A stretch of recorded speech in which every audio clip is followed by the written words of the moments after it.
Yeah, hello! Welcome to week 3, day 1. So we've been together for 2 weeks, or if you've prolonged the program a bit for even more. And I wanted to think about sticking to it and consequent practicing with you. So sort of a resume of what you have done so far. So every time when we have something new, we are enthusiastic, and in the beginning it runs very well. It is like an enlargement or widening of consciousness, which we all love. Many things of people are just an expression of that they want to enlarge the consciousness, widen it. Even drinking easy drugs like coffee, Coca-Cola and sugar and all of things. And even the harder drugs are nothing but the wish to enlarge the consciousness. In the end, we will arrive at the development of our soul senses, and we will arrive at cosmic consciousness. Then there's nothing more to enlarge. We are in the plenitude of being. So there are many ways, and those ways with substances are always critical, and there's a whole market developed to sell these substances, making profit and all that stuff from the wanting, from the desire of the people to widen their consciousness. And piano playing, of course, is one of the most beautiful ways to widen your consciousness. You work on yourself. You are realizing this path. You're realizing the widening of consciousness. And of course, when we practice in the beginning, there's a big flow, the initial flow, and we will come further and further. The difficulty is going to rise, and this will inevitably lead to a point of finding more resistance, because you come to your own limits of that moment. Going on, you push the limits forward, you widen your consciousness and your ability, your capabilities. When we go on a mountain, I used that picture in the value video, and we come to the place where it is steeper, we have to use our muscles more, because we're not only going forward, but we also have to build up the potential energy, physically speaking the law of physics. So we have to overcome our inner limits, and after a certain resistance comes the point of pain. There's a certain border when the continuation of our efforts causes pain in our body. So something is too much, is what the body says through the pain. And we have several different options to react on such a situation. One is the option of the hardliner. Just close my eyes and go for it and go through it. I ignore my inner resistance and run over it. Maybe if I do that too much and I don't respect the signals of my soul-body system, I might even get sick. I told you that I had the experience of a severe tendinitis. I went through it with too much force and did not find the right solution in the sense of economical movements, three-dimensional movements. Well, the second option is to have a medium reaction. I would say, I make a break now, I regenerate, I take a zit, drink something, eat something, have a little chat with somebody, Then I'm regenerated and I go back to it and proceed. Carefully, not overdoing it, but consequently proceed. That's a medium way. Well, the third reaction is go softly. I would say, oh, there's a resistance now. Okay, I will go on practicing tomorrow. And tomorrow that there's a certain danger of procrastinating and to lose your drive and to reduce your motivation if you are too much in this attitude. Although it may be very positive when you really have so many other problems to face that you're emotionally down, may be good that you just say, I continue tomorrow when I've slept, when I've regenerated deeply, maybe a good solution. There's nothing to judge superficially. We have to see how the context is. Well, the fourth option to react on the resistance is to give up. Totally give up. Say, that's too much for me. I just give up. I cannot do it anymore. In German we say, das Handtuch werfen, you throw the towel, you just react with a total refusion of what's up to do. And even this is neither bad nor good. It is good if you substantially have reached a limit which and the targets are much too high. But also in this situation, you may want to think about it and say, maybe in some days or weeks, months or even years, I'll come back to it. You have a lifelong access to this program. So you can say, I want to mature with other things and then my force will be different, then I will be able to get it done. So don't be so absolute. Think relative and see, well, maybe later, really later it happens and it will be very joyful then. Or giving up may be also bad if it's just an expression of laziness or that you have not overcome your inner lazy self. In German, der innere Schweinehund. And principally there are only two ways to react when you come to the point of resistance. Either I change myself, so I grow on it, I overcome the obstacle, or I change my surroundings, so I change the program, I make a different rhythm, maybe I go back a lesson and other things. So no matter if you change yourself or change your surrounding, you never should look on it fanatically.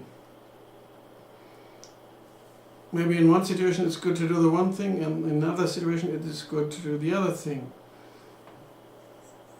Get a feeling for what is right in this moment and guide yourself on your path and make it smooth, and by this you secure your fun and your joy.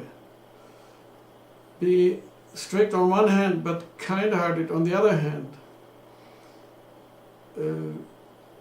By this I will be sure that you have long-term fun playing the piano and being kind to yourself, although you request things from your body-soul system, and you will go forward.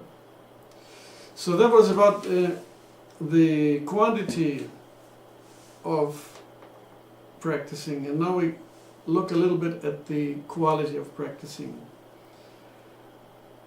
Have you ever practiced one of these music pieces we were talking about consequently with all the learning steps, speaking out aloud from beginning to the end? If so, Bravo, bravissimo. Brava, bravissima.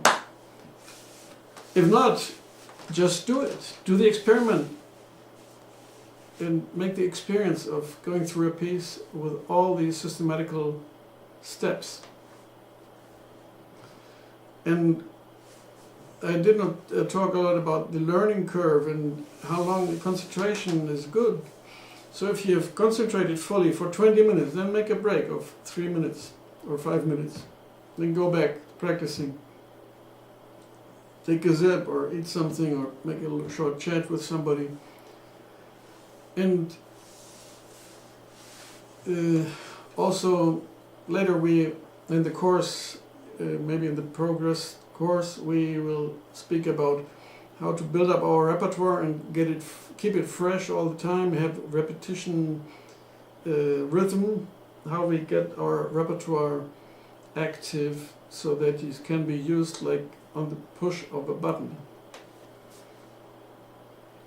Or have you reached your targets when you had a concert and you planned to be able to play the piece?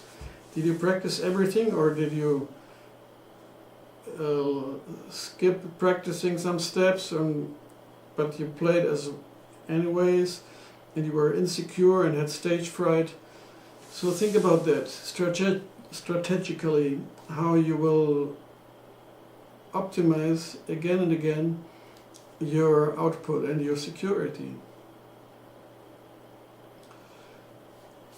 And I will tell you the truth, it's a natural law which I didn't invent, I just discovered it.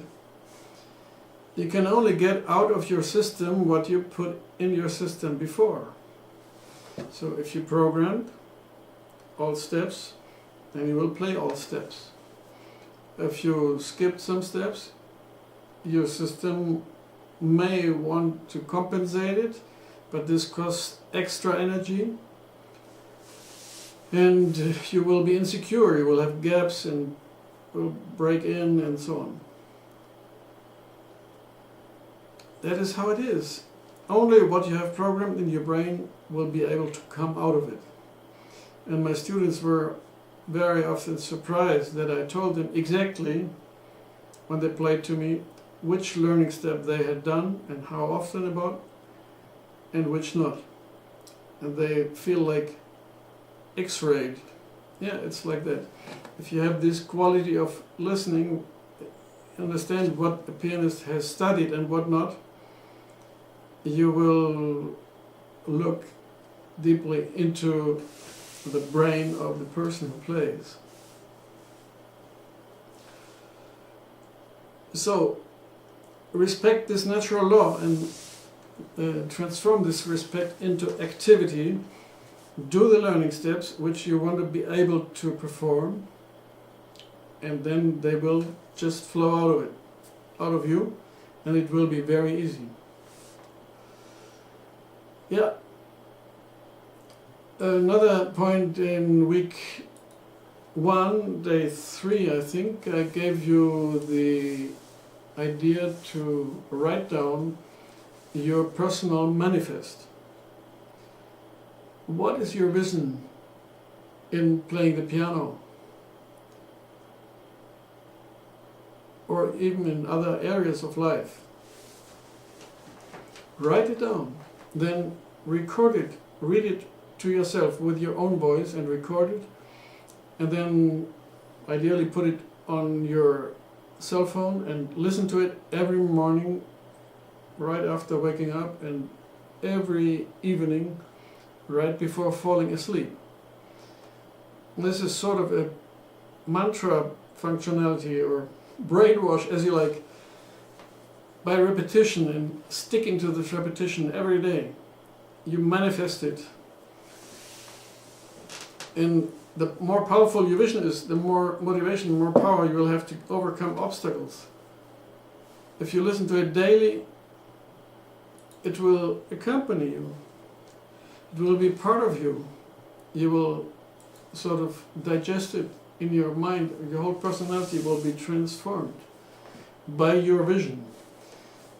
Sam Arons had found out, and it's very convincing how he explains it, that you can program your personality in whatever way you want.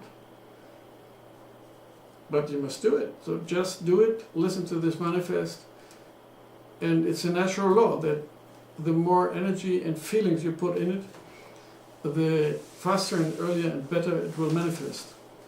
So when you listen to it, don't just listen to it and do something else, like here and there, but listen to it carefully and go into it with your feelings. When you feel it, what will happen? You strengthen this vision to manifest very much. So one of my sentences in my manifest is that I put the words like in the past. I have built the Ellenberger Institute. Students are partly living there, others are coming from outside. We're the big concept grants of all the important brands. They have optimal studying condition, they have a fantastic discipline, and we are developing a quality that these pianists will be very successful in their professional life. They are giving concerts all around the institute, and they will win competitions, and they will be an example. And the request for that will be very strong. We have to enlarge our buildings and get more teachers who are able to teach that. So this is my idea, and I love it, and it's so wonderful to work on yourself and to share it with others and to motivate people to really become great pianists. There are wonderful cinema movies from Hollywood. Look at The Secret. Down here I put you the link, you click on it and watch the first 20 minutes. Only in German so far, the film of Rüdiger Dahlke, a famous psychosomatic doctor who is spiritual and explains things much more deeper than usual. It's called Die Schicksalsgesetze, the laws of fate. And he explains how we can manifest, even overcome illnesses and get healthy again, on some very drastic examples. Or as another example, you might even know the film already, The Peaceful Warrior. This guy had a severe accident with his motorbike, and they told him he will, if he can make it walking, he will be very lucky, but he will never make his sports again. But nevertheless, he found a coach, which later disappeared. He was just an angel, obviously. And he worked on himself very hard. He made it, and he was fully concentrated, immersed in the moment. He was living his higher self. So I want to motivate you with all of this to develop a character, become thorough, become very consequent in what you do, but also be kind-hearted with yourself and have dignity and character. And by this you will be an example to people from your surrounding. So in this sense, let's go on. Down there are the scales in B flat today. And we practice the Surprise Symphony of Haydn arrangement for 4 hands with both hands now. Go very slowly so that your brain has time to follow. Have fun and go for it. Thank you.